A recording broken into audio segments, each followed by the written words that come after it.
Great. Good morning everyone. Hari ini menarik ya, karena ini yang terjadi pada akhir-akhir ini ya. Want to be protected by God but live a careless life. Mau dilindungi Tuhan, tapi hidup asal-asalan. Alright, welcome back in this Andre Sabat channel, my quality time with Jesus. Teman-teman terkasih, ada satu ironi besar ya dalam kekristenan zaman sekarang, zaman now. Banyak orang percaya kepada Tuhan tetapi hidup seolah-olah Tuhan tidak ada ya. Mulut berkata percaya, tapi keputusan hidup berkata sebaliknya ya. Kita berdoa minta perlindungan, tapi yang terjadi apa? Gaya hidup kita justru menjauh dari perlindungan itu sendiri.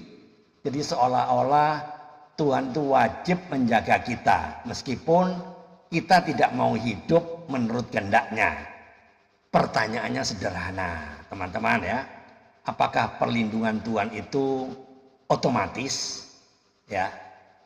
Hidup seperti ateis rohani. Ya. Banyak orang Kristen bukan tidak percaya Tuhan, bukan ya. Mereka percaya tapi hanya secara teori. Ya, hari Minggu menyembah Tuhan, hari Senin hidup tanpa Tuhan, mengaku Allah menciptakan langit dan bumi dan seisinya ya. Tapi hidup dikendalikan uang, ego, ambisi, dan kenyamanan. Inilah yang disebut ateis rohani. Bukan tidak percaya Tuhan, teman-teman, tapi hidup tanpa mempertimbangkan Tuhan. Padahal Alkitab memperkenalkan Allah bukan sebagai konsep agama, melainkan pribadi yang hidup dan berdaulat. Dia bukan simbol, dia bukan dekorasi iman, dialah Tuhan. Kesalahan besar ya. Banyak gereja hari ini, banyak gereja tanpa sadar mengajarkan apa? Mengajarkan sesuatu yang keliru dan tidak lengkap. Datanglah, yang penting doa saja. Tuhan pasti lindungi, Tuhan pasti bereskan masalah Anda. It says God's protection works like insurance ya. Seolah perlindungan Tuhan itu bekerja seperti asuransi ya. Tidak peduli hidup bagaimana, yang penting datang, didoakan. Akibatnya lahirlah a generation of Christian who wants blessing without repentance ya. Generasi Kristus, generasi Kristen yang ingin berkat tanpa pertobatan. Maunya perlindungan tanpa ketaatan, mau mujizat tanpa perubahan hidup. Padahal Tuhan tidak pernah menjanjikan perlindungan tanpa tatanan ya. Jadi perlindungan Tuhan itu bukan hak tapi posisi. Jadi dengarkan baik-baik ya. Perlindungan Tuhan itu bukan hadiah acak ya. Perlindungan Tuhan itu berkaitan ya dengan posisi hidup kita. Seorang anak itu aman bukan karena dia kuat, bukan, tapi karena dia tinggal di rumah bapaknya. The problem is that many Christians want God's protection, ya, but live outside of God's will. Masalahnya banyak orang Kristen ingin perlindungan Tuhan, but live outside God's will, ya, tapi hidup di luar kehendak Tuhan. Bagaimana mungkin meminta penjagaan Tuhan sementara arah hidup kita justru melawan Dia? Jadi prinsip pertama ini, Anda bukan pemilik. Segala sesuatu yang kita miliki bukan milik kita. Hidup, uang, waktu, kesehatan, semua itu titipan, teman-teman. Saat seorang sadar dirinya hanya pengelola, hatinya tunduk ya. Dan ketika hidup itu menjadi milik Tuhan, Tuhan menjaga miliknya sendiri. Tapi kalau kita merasa pemilik mutlak, kita hidup semau-maunya, lalu panik saat masalah datang. Jadi prinsip keduanya adalah Tuhan tidak membatalkan hukum tabur tuai. Ya. Banyak orang berkata, Tuhan kok tidak lindungi saya? Padahal hidup Anda kan sembarangan, tidak disiplin, malas berkembang, keputusannya ceroboh, lalu saat akibat datang menyalahkan Tuhan.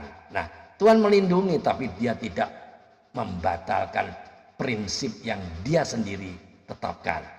What is sown, that is what is reaped. Ya, apa yang ditabur, itu yang dituai. Ini bukan hukuman, teman-teman. Ini tatanan ilahi. Ya, prinsip ketiga, hidup di dalam rencana Tuhan adalah tempat yang paling aman. Manusia diciptakan dengan tujuan, ya. Hidup bukan sekedar lahir, bekerja, makan, dan mati.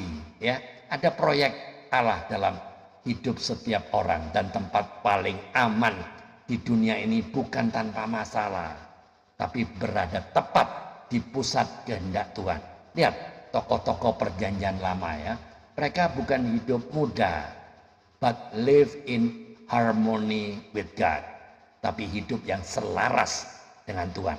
Keamanan sejati bukan bebas badai, melainkan Tuhan hadir di dalam badai. Jadi jujur saja, ya, banyak orang Kristen yang ingin Tuhan jadi satpam di hidupnya. Dipanggil hanya saat-saat darurat. Saat sakit, Tuhan.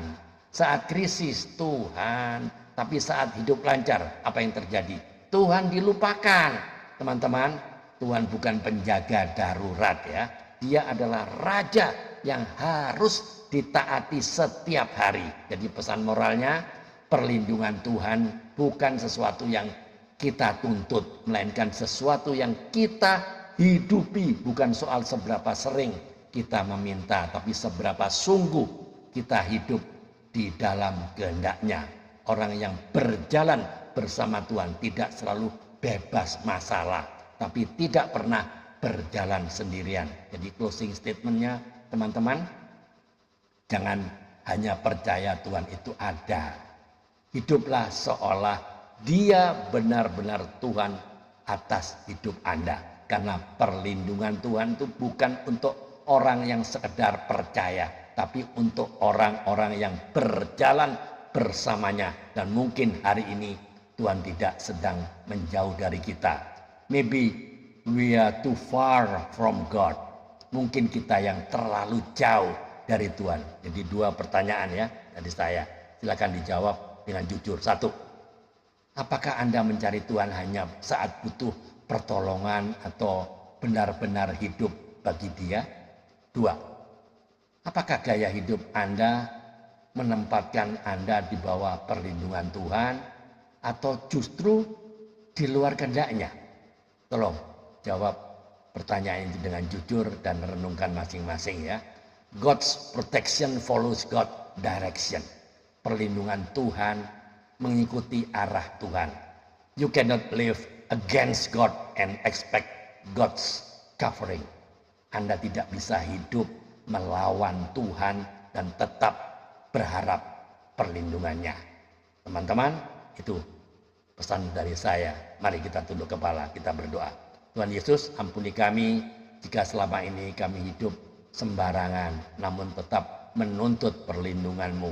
Ajar kami untuk hidup dalam kehendak-Mu, tunduk pada rencana-Mu, dan setia setiap hari. Biarlah hidup kami berada di bawah naungan tangan-Mu, karena kami memilih berjalan bersama-Mu. Di dalam nama Yesus kami berdoa dan mengucap syukur. Amin. Teman-teman, jika pertanyaan-pertanyaan ini atau konten video ini menegur dan menyentuh hati Anda, jangan simpan sendiri, bagikan ini ke grup-grup atau komunitas rohani yang lain, supaya lebih banyak orang bukan hanya dikuatkan, tapi juga diubahkan. Ayo mikir. Tuhan Yesus memberkati. Amin.